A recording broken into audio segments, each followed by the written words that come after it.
Well, I think when I look around at these dispensaries and how, kind of how restricted they are, kind of course, I wasn't around during after Prohibition, but it must have been very similar after Prohibition when they started coming back and people were afraid to go in because sometimes neighbors are afraid to be seen at some dispensary, and even though it's 100% legal and there's really not, there's nothing, there's no shame, it's a legal product, but there is, Right. it just kind of it still kind of carries this taint.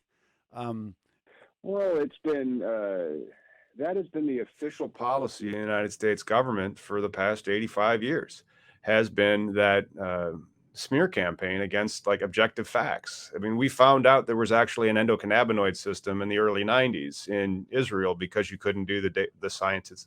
You couldn't do the science here. You still really can't do much of the science here because the only studies that would get funded were studies that had already found the result they wanted.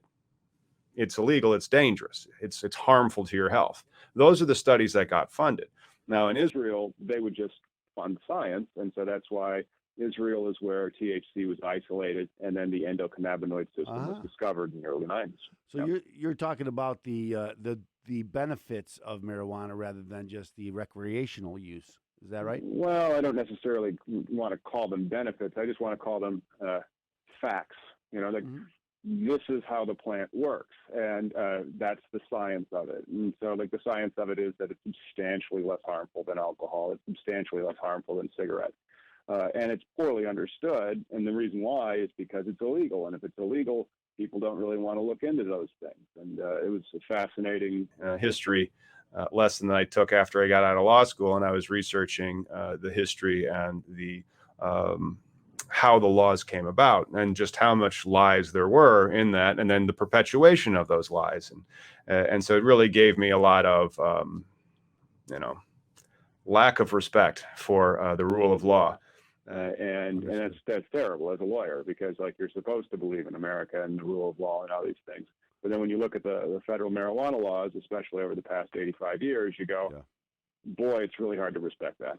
Yeah. Well, when I mentioned benefits, obviously there because in order to get the first step was medical marijuana, and so they had to have some sort of benefits, whether it's to chemotherapy patients or PTSD so there was obviously some provable benefits to get the first step, which was the medical marijuana.